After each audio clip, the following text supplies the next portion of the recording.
Bugün başka bir konuya geliriz. O da 1970 yılın 11 Mart Anlaşması ve Kürt'e karşı bazı hükümetinin siyaseti. Geçen derslerde açıkladık ki 1958 yılında Irak'ta devrim ortaya çıktı. O devrimde 14 Temmuz 58 yılındaydı. O devrim ardından Irak'ta krallık hükmü yok olundu, cumhuriyet ilan edildi. Ve 63 yılında yeniden devrim olundu. Bir askeri inkılap olundu. Sonradan 68'de de ve bunlarda da Kürt'e karşı bu hükümetlerin siyasetini açıkladık. 1970 yılında başka bir anlaşma imzalandı. O da 11 Mart Anlaşması'ydı. Irak hükümeti 1969 yılının ikinci yarısında hiçbir zafer bulamadı Kürdistan'a karşı savaşlarda. Bundan dolayı 1969 yılında Eylül devrimi yönetimiyle bir diyalog düzenledi. Ve Kürdistan devrimin yönetimi de buna razı oldu. 11 Mart 1970 gecesinde o zaman Ahmet Hasan Bakır Irak Cumhurbaşkanıydı. Irak'ın televizyon ve radyolarında bu anlaşmanın noktalarını okudu. Bu anlaşmada birkaç noktadan oluşurdu. Birincisi de budur ki Kürt bölgelerinde Arap dili yanında Kürt dili resmi bir dil olsun. Yani sadece Arap dili olmasın. Arap dili yanında Kürt dili de resmi bir dil olsun.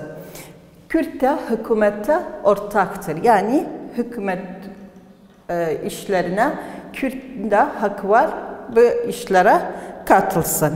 Kültür ve eğitim bakımından da Kürdistan'a önem vermek, bunun içinde bir plan hazırlamak.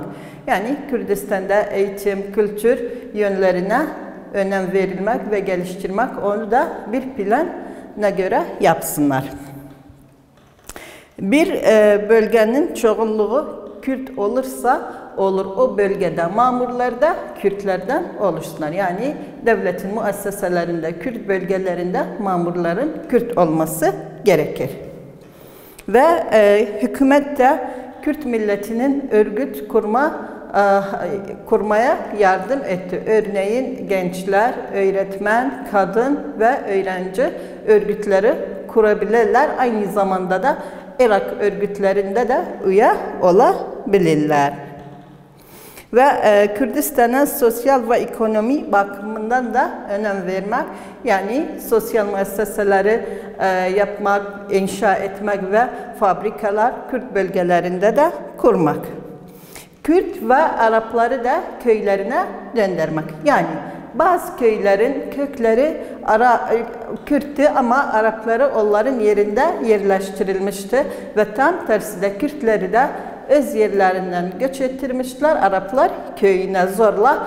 Böylece herkes hem Kürt hem de Arap kendi köylerine dönmeleri gerekir. Ve devrimi desteğleyen hangi devrimi? Eylül devrimini. Eylül devrimini destekleyen tüm öğrenci, mamur, polis, subay, herkes için genel af çıkartmak ve kendi görevlerine dönmeleri gerekir. Beyler ile ve çiftçiler arasında ilişkileri düzeltmek için bir kanun çıkartmak ve ziraatı da iyileştirmek. Ve Irak'ın Kürt ve Arap milletlerinde oluşturunu itiraf eden geçici anayasayı düzeltmek. 1958'in devriminde, çünkü 3. bendinde gelmişti, Irak'ta Kürt ile Arap bu vatanda ortaktılar. Ve Cumhurbaşkanı'nın bir yardımcısı Kürt olmalı. Kürt milleti de yerleşim seviyesine göre hükümde yasa iktidarına ortak olmalıdır. Yani Kürtler de sayılarına göre ve yasada ortak olabilirler. Bakın 11 Mart 1970 yılının anlaşmasını Baas hükümeti nasıl uyguladı? 11 Mart bildirisi sakin bir durum yarattı bölgede. Ama Irak'taki bazı gücü hala kendi şiddetinden vazgeçmemişti. Vatani insanların ardına düştü ve onları tutuklamaya başladı. Ve Eylül 1971 ve Haziran 1972 yıllarında Barzani'yi öldürmek istediler. Hala 70'in Mart Anlaşması'na birkaç ay sonra da yineden kendi kötü siyasetlerini uygulamaya başladılar. Aynı zamanda da Hanekin, Kerkük ve Şengal bölgelerinde de Araplaştırma siyasetini uyguladılar. Böylece bu anlaşmadan da sonra siyasetlerini Kürdistan'da değişmediler. Ve öyle karar idi ki 4 yıl süresinde bu anlaşmanın yani 11 Mart anlaşmanın noktalarını uygulasınlar ama hiçbirisini uygulamadılar. Böylece sonradan Kürt milleti birkaç müzakere yoluyla Baas hükümetine bu siyasetten dolayı uyarmıştı ama hiçbir zaman onun cevabını vermediler. Sonradan 11 Mart 1974 yılında Baas rejimi yineden kendi gücünü topladı. Kendisini güçlü hissettiği zaman ne yapardı? Saldırı Kürdistan'a yapardı. Ve Irak hükümeti 33 sayılı bir karar tek yanıyla, yani sadece bu kararlar hükümet tarafından, Baas hükümeti tarafından çıkarılmıştır.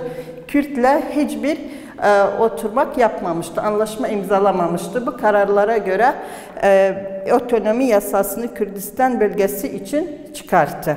Ve bu yasada 11 Mart Anlaşması'ndan uzak idi. Yani 33 nolu karar 11 Mart yasasından uzak idi. Bu anlaşmadan noktaları uzak idi. Kürt'ün isteklerini yerine getirmirdi ve aynı zamanda da bu yasaya göre Kerkük, Hanekin, Şengal gibi önemli bölgeler Kürt'e verilmirdi. Ve devrim yönetimi de bu bölgelerde vazgeçmek için hazır değildi. Yineden Kürdistan'da savaş başladı ve Irak hükümeti, Baas hükümeti Kürdistan'a saldırı yaptı. O dönemde Süleymani şehrinde Süleymani Üniversitesi 24 Nisan 1974 yılında açılışıydı. Birinci açılışıydı ama Baas rejimi ne yaptı?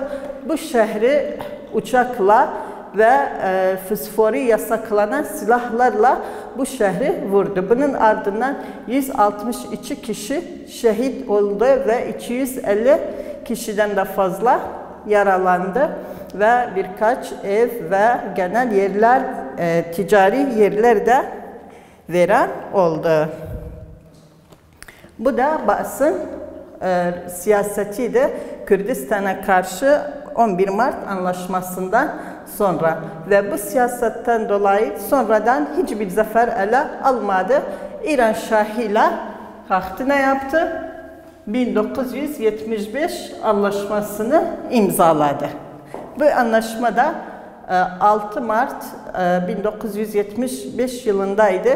Cezayir'de ve tarihte Cezayir Anlaşması olarak adlandırıldı.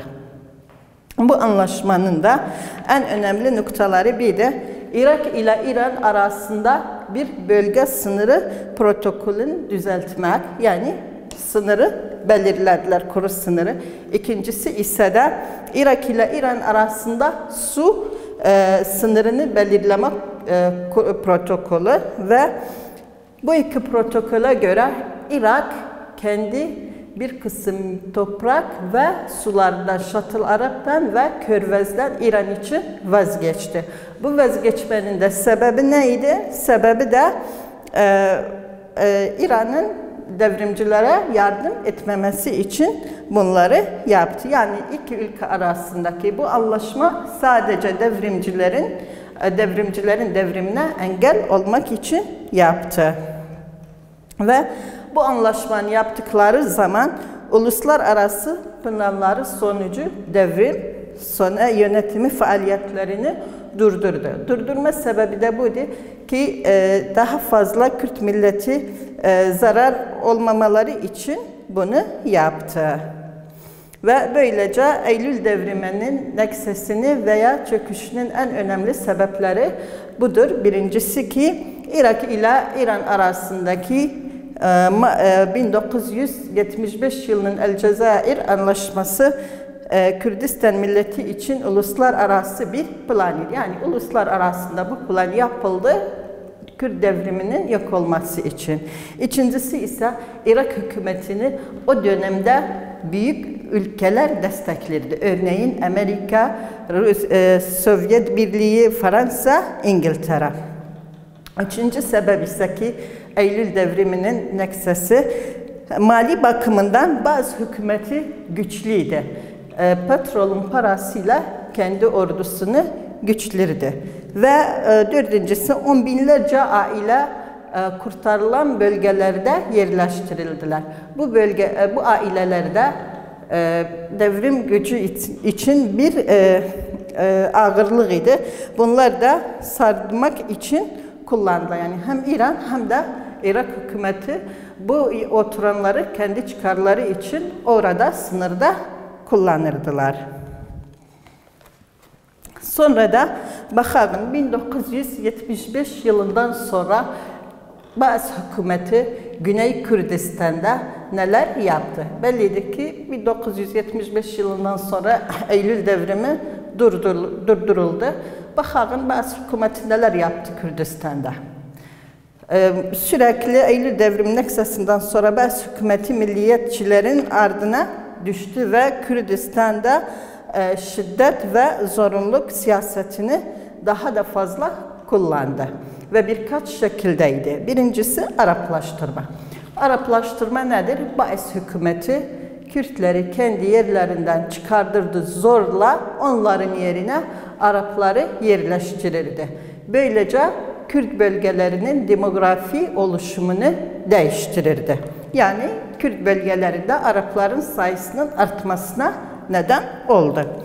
Baaslaştırmak ise Kürdistan milletinin Kürtçülük yaşamına yok etmek için Irak hükümeti her türlü yollar uygulurdu. Bu da Kürtleri Kürtlükten uzaklaştırmak için onları zorla Baaslaştırırdı. Zorla göçleştirmek, Kürdistan milletinin özellikle sınır bölgelerde yaşayan halkı sınırdan uzaklaştırdı. Bunu da 30 ila 40 kilometre arasında o köylerde yerleşenleri zorla göçleştirdi. Bu da güvenlik çemberi yapmak bahanesiyle. Bu da köylerde yaşam şartları da az oldu ve bu köyler de viran olundu. Dördüncüsü ise zorla yerleştirme. Köylerden göç ettiren kişileri, aileleri böyle orduları, topluluklarda yaşatırırdı. Küçük evler gibiydi ve sağlam sağlık şartları yok idi içerisinde. Sosyal bakımında bir sert durumda yaşırdılar. Bu da hastalıkın ve cehaletin Kürtler içinde yayılmasına neden oldu. Böylece Kürtlere çok zarar verdi. İşsizlik ve açlaştırmak, Kürt milletçilerinin bıktırmak için onlara iş vermirdi ve Eylül devrim peşmergelerin Irak'ın aşağı bölgelerine yani Irak'ın güneyine onları orada yaşattırdı. Ve hem onlara yardım etmek için, Baas'a yardım etmek için hem de Kürdistan halkından uzaklaştırmak için onları göç ettirdi ve işsiz onları bıraktı. Sonradan gözdağı ve gözetim, milleti kontrol etmek hedefiyle Baas hükümeti milletçileri çaresiz bırakmak için Kürdistan'da geniş bir etrafı sarsma çemberi oluşturmaktaydı. Bu siyasetlerden dolayı Kürdistan'da yaklaşık 4000 köy ve kasaba yok oldu, veran oldu ve yerleşimlerde zorla büyük ordular içinde toplandılar. Sonradan varımızda 1976 devriminde ayağa kalkılması. Bu korkulu durumda içerisinde Kürdistan milliyetçi insanları mücadeleye devam etmekteydi. Kasım 1975 yılında geçici Kürdistan Demokratik Partisi yönetimi 1 Haziran yılında 75 yılında Geçici İçtimai Birliği kuruldu. İki parti faaliyete geçti. Eylül devriminin eksesine birkaç ay geçmeden Kürdistan milliyetçileri başka partiler de düzenlediler. Böylece 20. yüzyılın 70'lerinin ikinci yarısında siyasetleri değişti. Çünkü daha fazla örgüt ve parti de katıldı. Öylece eğer Eylül devriminden yalnız bir partiydi, o da Kürdistan Demokrasi Partisi tek örgütüydü. Ondan sonra partilerin de birkaç parti ve örgütler de rollerini gördüler. Bunlardan da Kürdistan Geçici İçtimai Kürdistan Partisi, Kürdistan Sosyalist Partisi ve PASOK. Bunlar 1987 yılın Temmuz ayında Kürdistan cephesinin oluşturmak için toplantı yaptılar. Oydu 1988 yılında Mayıs 1988 yılında Kürdistan cephesi ilan edildi. Ve bu cephede birkaç partiden oluşurdu. Bildirdi. Bu cephede Kürdistan Demokrasi Partisi, Geçici İçtimai Kürdistan, Irak Komünist Partisi ve PASOK ve Kürdistan Sosyalist Partisi, Kürdistan Demokrasi Halk Partisi, sonradan da Kürdistan Zahmetçeşen Partisi de katıldı ve İslami örgütüyle ve Kildi ve Aşuri örgütü de bu cepheye katıldılar. Sonradan ondan da önce Eylül 1980 yılında Irak ordusu İran'a bir saldırı yaptı. 1980 yılında Eylül ayında Irak ordusu İran'a saldırı yaptı. Bu saldırı ardından iki taraf arasında 8 yıl savaş devam etti. Ve bu arada da Halepçe şehrine kimyasal silahlarla saldırı yaptı. O da 1988 yılında 16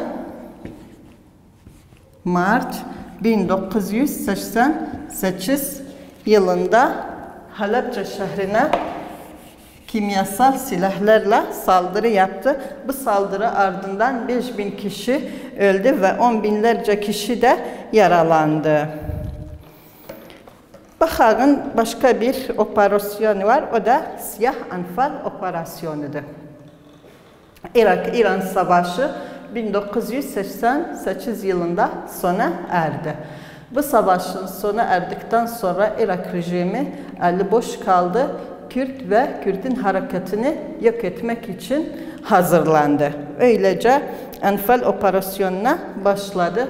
Bu operasyonda da 182 bin kişinin 182 bin kişinin geleceği bilinmedi, ölmesine neden oldu. Bu kişiler içerisinde de kadın, çocuk, yaşlılar bulunmaktaydı ve birçok sayıda kişilerin ölmesine ve yok olmasına neden oldu. Sonra varımızdı 1991 bahar ayaklanması. Bu ayaklanma buradan başlar ki 2 Ağustos 1990 yılında Irak rejimi Küveyt'e bir saldırı yaptı.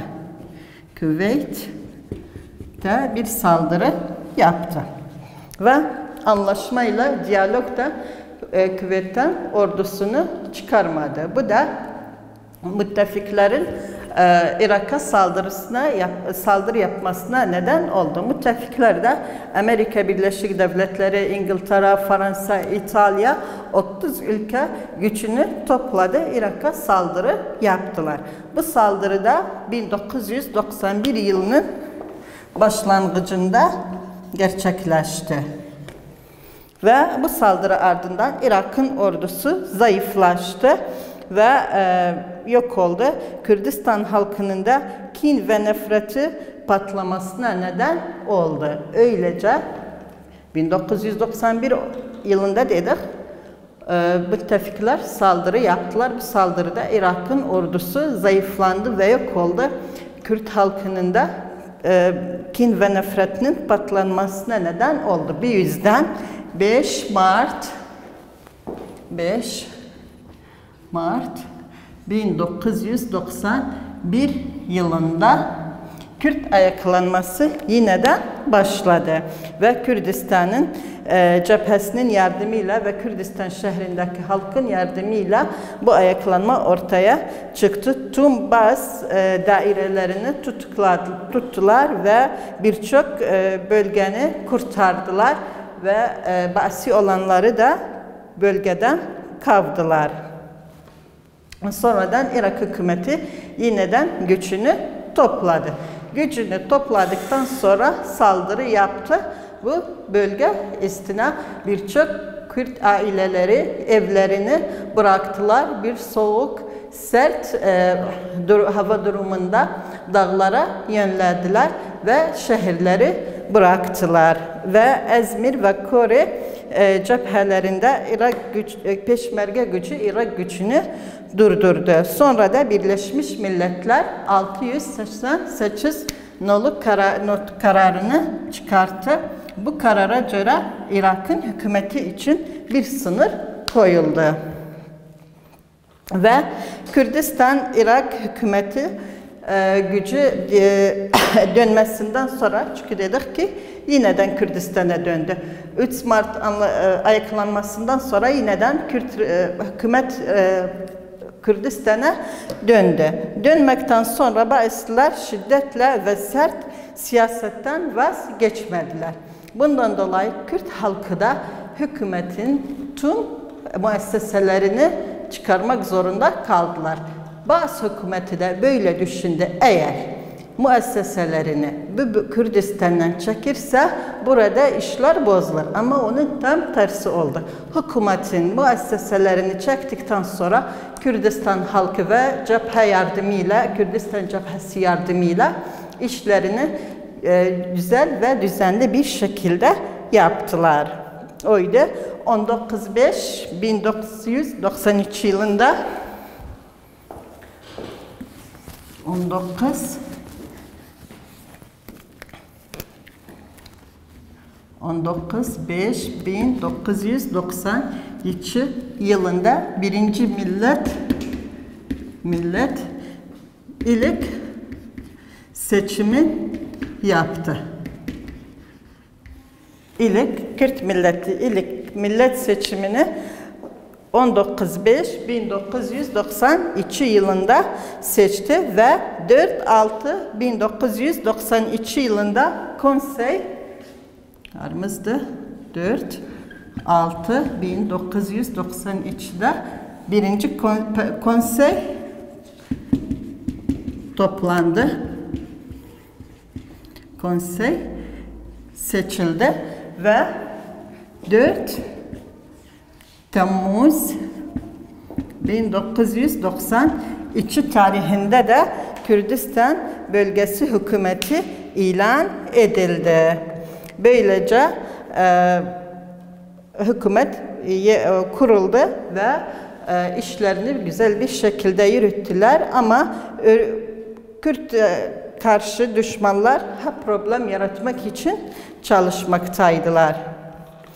Ve 1991 yılının bahar ayaklanmasının önemli elde ettikleri noktalar da var idi. Yani 1991 ayaklanmanın Kürt milleti için kazancı var idi.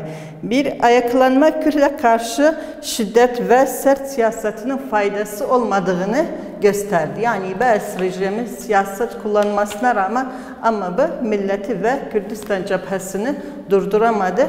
Onlar sürekli kendi isteklerini ele etmek için çalışmaktaydılar. İkinci, ayaklanma Kürdistan Peşmerge gücü için ve Kürdistan halkı için bir zafer idi.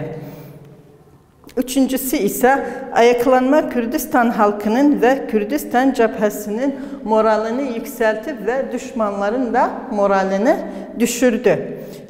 4. Kürdistan cephesinin bazı yanlıları için çıkardığı af yasası sonucuyla güvenli Kürdistan halkın arasında daha da fazla yayıldı ve Kürtlerin de saflarını güçlendirdi ve daha da fazla birleşti.